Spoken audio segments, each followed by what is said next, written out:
আজকে আমরা দারুণ একটা ইংরেজি শব্দ শিখব যেটা খুবই কাজের। ধরুন দুটো মেসেজ আসলো, একটা অনেক লম্বা আর প্যাঁচানো, আর একটা একদম ছোট আর পরিষ্কার। একটা গল্প বলি।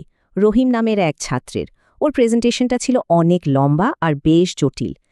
কিন্তু ওর বন্ধুর প্রেজেন্টেশনটা ছিল ছোট কিন্তু অনেক জোরালো আর স্পষ্ট। সবাই তো মুগ্ধ। তাহলে বন্ধুর এই দারুণ প্রেজেন্টেশনের সিক্রেটটা কি ছিল? সিক্রেটটা হলো একটা ইংরেজি শব্দ। শব্দটা হলো পিথি, মানে খুব কম কথায় ফোর্সফুলি কিছু বলা। পিথি হওয়া কিন্তু একটা দারুণ ব্যাপার। এটা দিয়ে বোঝায় যে বক্তা খুবই ইন্টেলিজেন্ট আর ক্লিয়ার। আচ্ছা, এবার কয়েকটা রিয়েল লাইফ উদাহরণ দেখা যাক যেখানে পিথি শব্দটা কাজে লাগে। যেমন ধরেন, বিজনেসে একটা পিথি মেমো থাকলে টিমের সবাই প্রজেক্টের গোলটা এক মুহূর্তে বুঝে যায়। আবার দেখুন, একজন লিডারের পিথি স্পিচ কিন্তু অনেক মানুষকে দারুণ সব কাজ করতে ইন্সপায়ার করতে পারে। লেখার সময়ও তাই, একটা পিথি আর্টিকেল কঠিন বিষয়কেও পাঠকের কাছে একদম সহজ করে দেয়।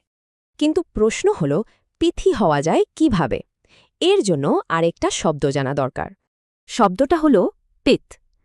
পিথ মানে হলো যে কোনো কিছুর একদম কোর বা মূল অংশটা। তার মানে পিথিস হওয়ার জন্য আগে কথার পিথ বা আসল সারমর্মটা খুঁজে বের করতে হবে। আমাদের রহিমের কথা মনে আছে?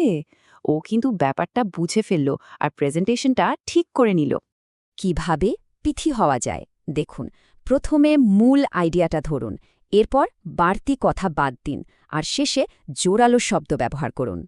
রহিম ওর নতুন পিথি প্রেজেন্টেশনটা যখন দিল, সবাই পরিষ্কার বুঝতে পারল আর মুগ্ধ হয়ে গেল। দেখলেন তো পিথি হওয়া কতটা জরুরি। এটা সবার সময় বাঁচায় আর আপনার কথার দাম বাড়িয়ে দেয়।